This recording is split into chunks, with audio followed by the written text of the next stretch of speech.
हो बाबू पूछो दो हो भाई की कल के एकरा पकड़ भीमा के पकड़ के एकरा बंदी बने के ले चल भैया दुर्योधन के पास में। 14 भाई चारों तरफ से घेराबंदी करने शुरू कर दिए।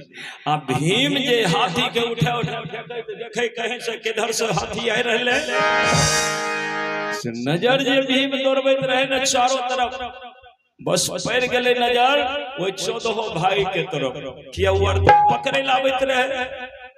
बस याद आंसू द्रौपदी के आ गए। एक बार सभी आदमी हाथ उठा दीजिए। बोलिए बजरंगबली की, बोलिए कृष्ण भगवान की। अच्छा याद आंसू द्रौपदी के आ गए।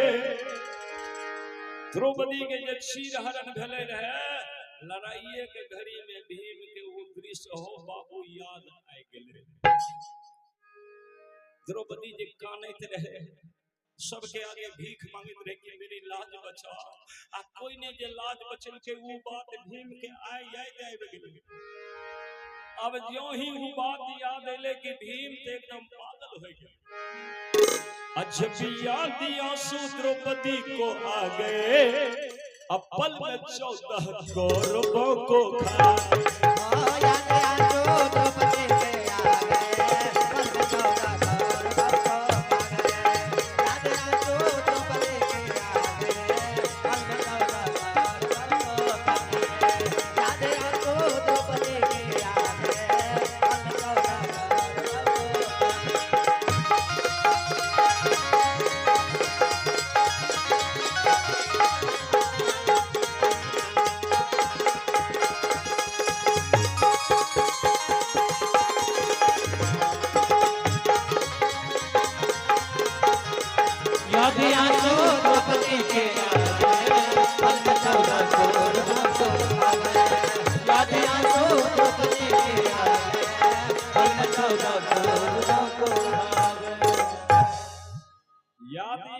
द्रौपदी के आ गए और पल भर में 14 कौरवों को भीम खा गए। गदा को संभाल लिया। एक गदा में 14 भाई के राम नाम सत्य गिर गया 14। अब तो हल्ला हो गया कुरुक्षेत्र के मैदान में। भागो भागो भागो भागो। कौरव सेना पीठ दिखा करके भागना शुरू किया। दुर्योधन उधर से आ रहा था, अपने सेना को कायरों के तरह जो पीछे हटते हुए देखा। दुर्योधन हल्ला किया, है मूर्खों, ये क्या देख रहा हूं मैं?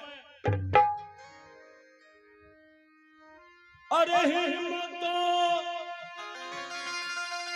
को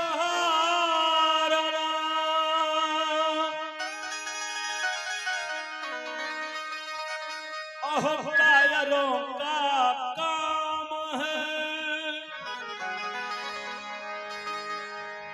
काल से जो भी लड़े ये मर्दों की शान। काल से जो भी लड़े ये मर्दों की शान। अरे काल से जो भी लड़े ये मर्दों की शान।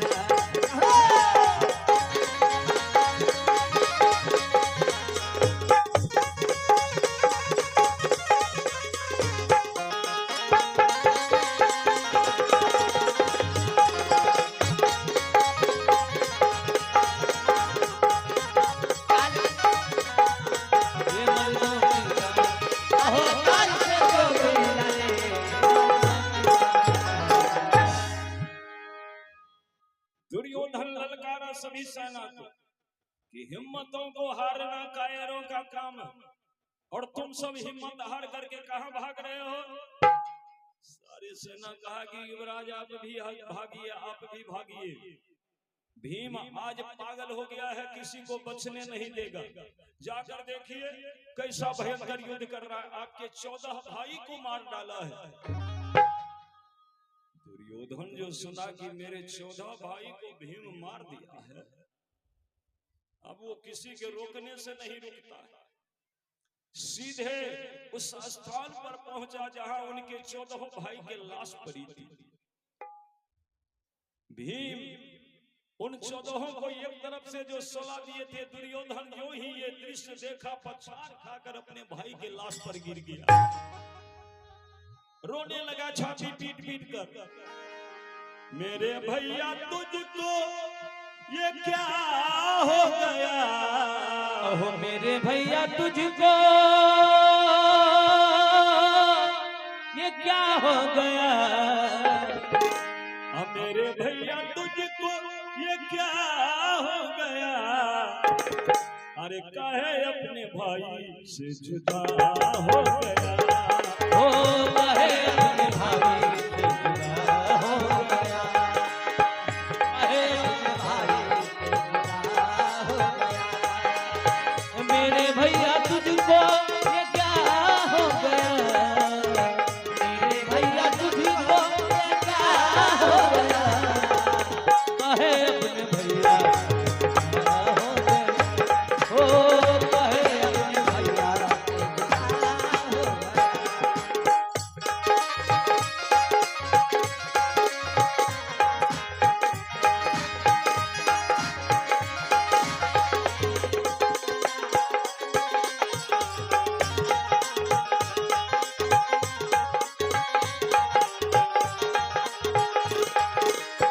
मेरे भैया तुझको ये क्या हो गया,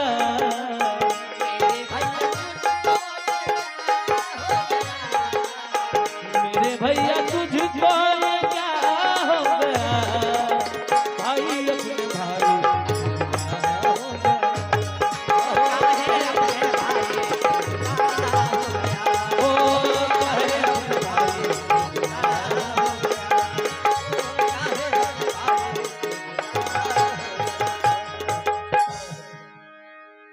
आहो काहे अपने भाई से जुदा हो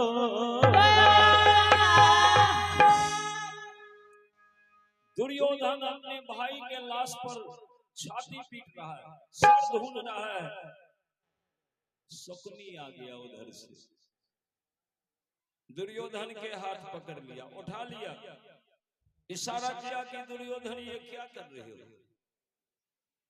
तुम ही जब इस तरह से रोना शुरू कर दोगे तो ये तेरे जो सेना है इसका हौसला पस्त हो जाएगा, सब हिम्मत हार कर बैठ जाएगा, फिर एक ही पल में तुम बाजी हार जाओगे, तुम्हारे कमजोरी दुश्मन को पता नहीं लगना चाहिए, उठो चलो यहां से। समझा बुझा करके दुर्योधन को उठा करके शकुनी ले गया, रोते रोते दुर्योधन कहा कि मामा मैं क्या करूं, आज 8 दिन से लड़ाई हो रही है लेकिन निरंतर हमारे सेना हारती जा रही है, हारती जा रही है, क्या क्या क्या कहा इसका उपाय गंगा पुत्र बाबा भीष्म से चलकर पूछना चाहिए। तो चलिए सज्जनों, दुर्योधन और शकुनी बाबा भीष्म के शिविर की तरफ चल दिए। तब तक में शाम हो गया, सूर्य अस्त हो गया, और जानते ही हैं कि महाभारत के युद्ध में एक नियम था कि सूर्योदय होते ही लड़ाई शुरू हो जाती थी और अस्त होते ही लड़ाई बंद हो जाती थी। तो आज भी लड़ाई जो बंद हो गई, तो कौरवों के सेना में आज सबका मन गिरा हुआ है, इसलिए कि शाम होने पर लड़ाई बंद थी और कौरवों की आज सुबह मंद थी, क्योंकि कौरव दल के 14 महारथी को भीम मारा है, इसीलिए सबके मनोबल गिरा हुआ था। शकुनी और दुर्योधन बाबा भीष्म के शिविर पहुंचे, सूर्य अस्त हो गया, तब तक में सूर्य अस्त हो चुका था। तो बाबा भीष्म जो लड़ाई के मैदान से लौट कर आए थे ना, तो अपने शिविर में जाकर के बैठे और अर्जुन के पुत्र अभिमन्यु बाबा को घायल कर दिया था। अनेकों बाण उनके शरीर में चुभा दिया था। तो जहां तहां जो कट गए थे, रक्त जो बह रहा था,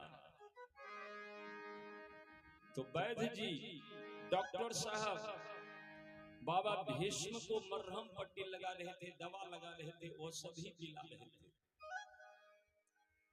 इधर से शकुनी और दुर्योधन पहुंच गया शिविर के पास में। तो इसी तरह का शिविर बना करके अलग अलग सब योद्धा रहते थे, चारों तरफ से पर्दा लगा होता था। तो इतने ही देर में एक डॉक्टर ने पूछ दिया, एक वैद्य जी ने बाबा भीष्म से पूछा कि बाबा एक बात हमारे समझ में नहीं आ रहा है। कहा क्या? कहा कि बाबा आपसे बढ़कर इस धरती पर कौन होगा बाबा? हमें नहीं लगता कि आपके जोर के कोई दूसरा आदमी इस धरती पर जन्म लेगा, क्योंकि आपके जीवन में हम सौभाग्य ही सौभाग्य देखते हैं। फिर भी आप अर्जुन के बेटा से युद्ध हार करके लौट कर आए हैं, 16 वर्ष के अभिमन्यु से मार खाकर लौट कर आए हैं। बताइए, आप साक्षात पतित पावनी माता गंगा के पुत्र हैं, भारत के सम्राट शांतनु महाराज के बेटा कहलाने का गौरव आपको प्राप्त है। इतना ही नहीं, आज तक इस धरती पर चाहे कितना बड़ा ही विद्वान क्यों न हो, कोई शरीर लेकर के देवलोक नहीं जा सकते। ये पंच भौतिक शरीर लेकर के कोई देवलोक की यात्रा नहीं किया है, लेकिन आप 100 शरीर देवलोक में जाकर के 16 वर्ष रहे हैं। इतना ही नहीं, बृहस्पति जी जो देवताओं के गुरु महाराज है, और वो आपको पढ़ाया है। भगवान परशुराम से आपने शस्त्र विद्या सीखा है। इतना बड़ा उपलब्धि होते हुए केवल 16 वर्ष के अभिमन्यु से हार खा करके आप आए हैं। देखिए क्या दास बनाया है, सारा शरीर में बाण मार करके आपको घायल कर दिया है, आपको लहू लुहान करके रण क्षेत्र से भेज दिया है, और आप ये चुनौती स्वीकार करके, आप ये हार स्वीकार करके लौटे हैं। बाबा इसमें राज क्या है? अब देखिए संयोग की बात है, यही सब बात दुर्योधन और शकुनी जा रहे थे बाबा भीष्म को पूछने के लिए। अब वो बात दुर्योधन के पहुंचने से पहले डॉक्टर साहब पूछ दिया। शकुनी इशारा किया, है जी बैठो। सब कुर्सी उठा के ले जाओ ना, घोड़े पर बैठिए हैं। कितना हल्ला करती है, आराम से बैठो। सज्जनों, शकुनी इशारा किया, दुर्योधन रुको रुको रुको रुको रुको। अरे जो चीज बाबा से पूछने के लिए जा रहे थे, रुको, यहीं रुक करके सुन लेते हैं।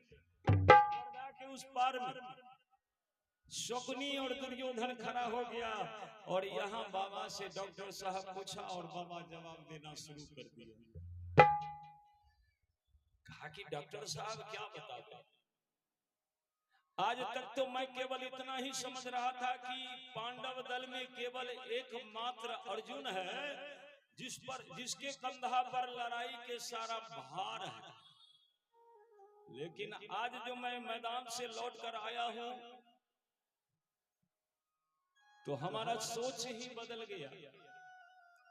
ज्यों ही अर्जुन के पुत्र को आज मैंने युद्ध क्षेत्र में देखा, उसी के साथ मेरा मुकाबला हो रहा था। आज बाप रे बाप, इतना शक्ति, इतना स्फूर्ति, इतना चंचलता आज तक मैंने किसी योद्धा में नहीं देखी। अर्जुन से कहीं 100 कदम आगे निकलेगा उनका बेटा अभिमन्यु। क्या बाण चलाता था, जब वो बाण धनुष पर चढ़ा करके कान तक खींचता था तो मैं देखते रह जाता था। शकुनी कहा दुर्योधन से, लो अब ये तेरा बाबा तेरे दुश्मन के बेटा के बड़ाई कर रहा है। अर्जुन कौन है? दुश्मन। और अर्जुन के बेटा अभिमन्यु दुश्मन, लेकिन तुम्हारे बाबा उनके बड़ाई करते हैं। कहते हैं कि अर्जुन से भी बहुत बड़ा योद्धा निकलेगा। दुर्योधन यदि यही हाल रहा तो तुम लड़ाई नहीं जीत सकोगे। सुन लिया ना तुम अपने बाबा को? और ये हार के वजह तुम्हारे बाबा पितामह भीष्म है। बस पांव पटकते हुए दुर्योधन शिविर में प्रवेश किया। दियाबाती के बेरा था। बाबा भीष्म देखते ही चौंक दिया। दुर्योधन! क्या बात है दुर्योधन? अभी तुम हमारे शिविर में आए हो? अरे अभी तो तुम्हें अपने शिविर में होना चाहिए।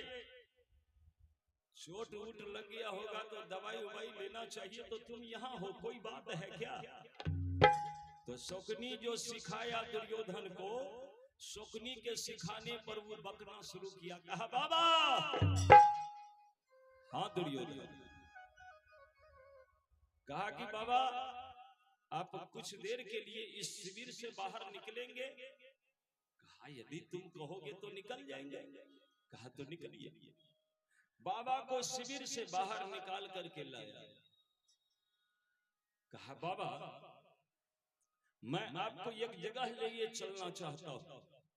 बाबा कहा कि कोई बात नहीं दुर्योधन, तुम जहां कहोगे वहां चलेंगे, क्योंकि तुम्हारे पक्ष में खड़ा है। कहा तो चलिए। बाबा को उस स्थान पर ले गया जहां 14 लाश एक तरफ से पड़ी थी। दुर्योधन के भाई के 14 लाश एक तरफ से पड़ी थी।